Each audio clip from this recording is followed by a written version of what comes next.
So today we will discover how we can use the React developer tools while we are building our application with React. So you can install the React developer tools onto the web store of your browser.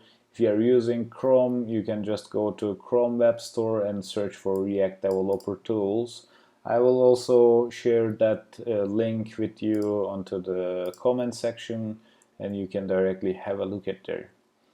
Before, I have already installed to my Chrome, but if you haven't installed it yet, you can directly press add the extension, and it will install directly to your browser. So before we going that, I will tell you what it's doing. It is adding the components in the profiler section into our Chrome DevTools.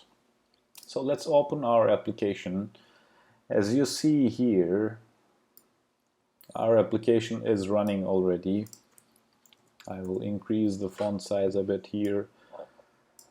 As you see, we have the component section. In this component section, we can see here it is, if there is a props for this component, we can directly see it for the app. So let's begin with here. So we can choose the components directly here with the inspector element here, and we can also see all of the components which is inside our application currently. So as you remember, we have an app. Let's see that. So let's go to the index.tsx. We have an app. This is our main component, and inside that main component we have header, app body, and footer. Header, app body, and footer, as you see. Also in the app body we have another component which is a h1 component. So let's go see that. Yeah, here is the h1 component we are using in our application.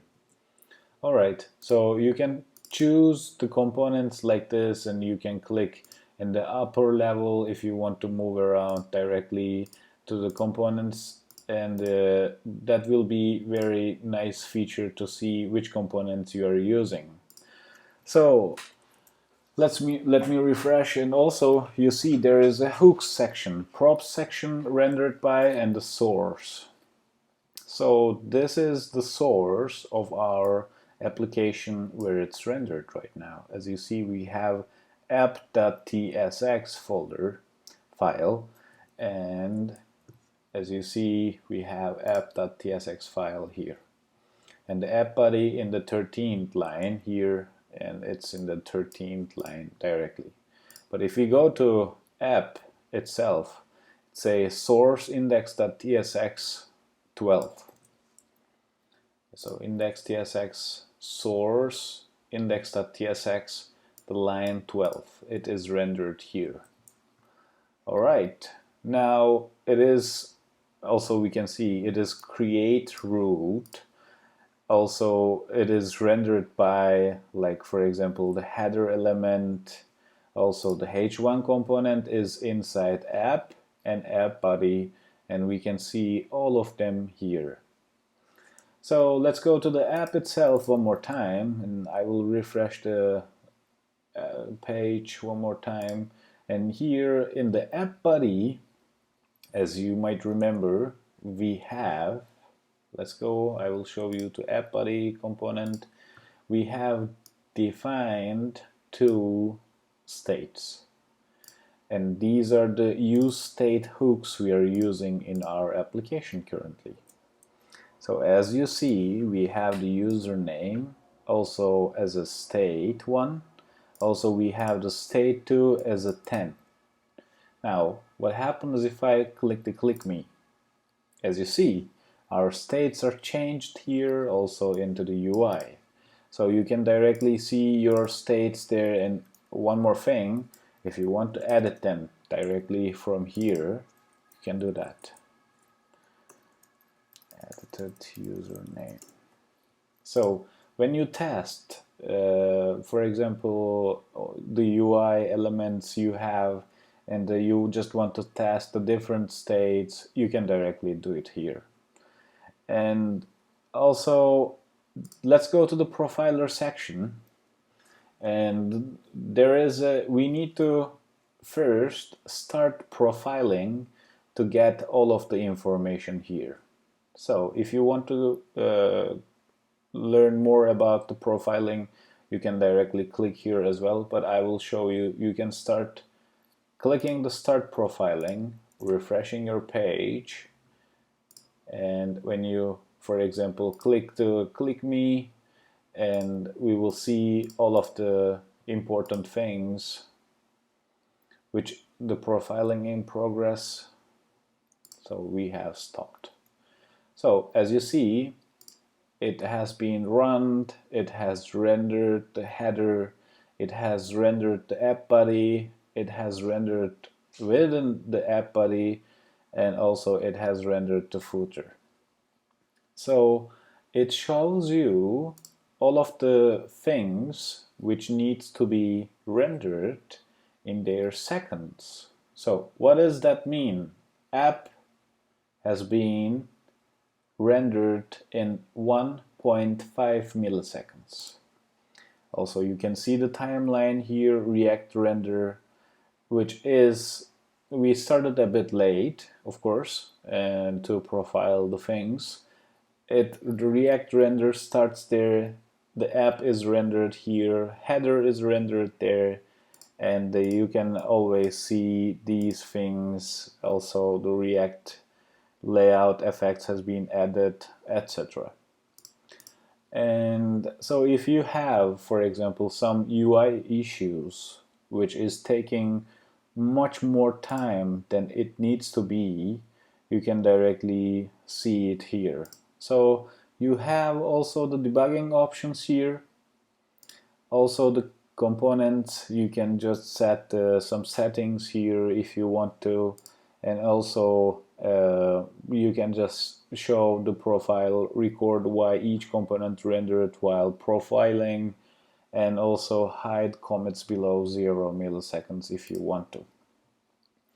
So we can clear it from there, and we can just click that reload button and stop profiling to see all of the components has been rendered.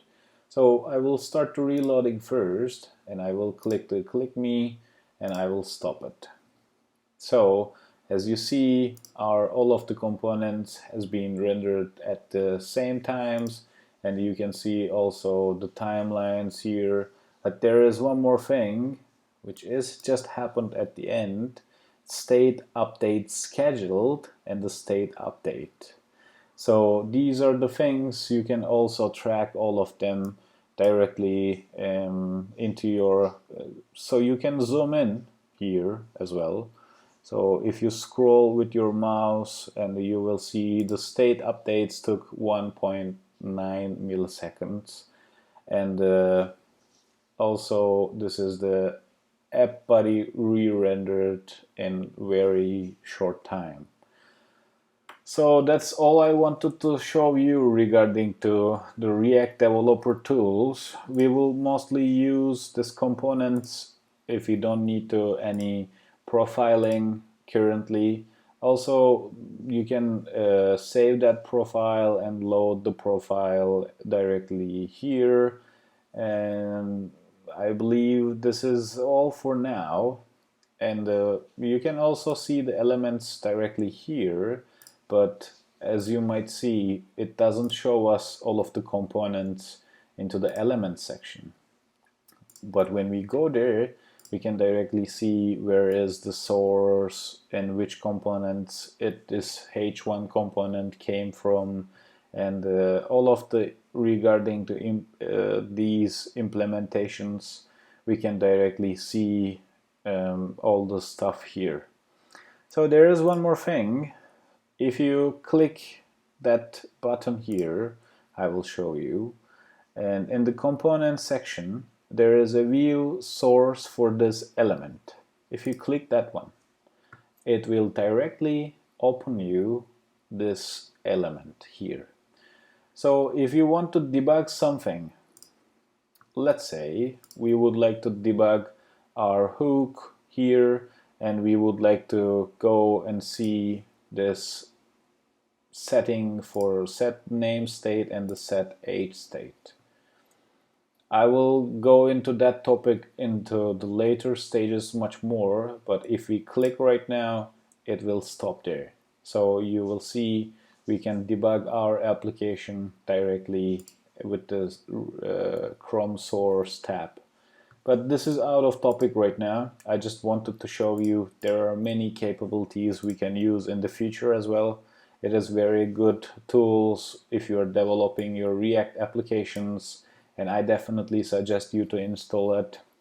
In the long term, it will be very beneficial for you to just see all of the, and also to understand the React life cycles, etc.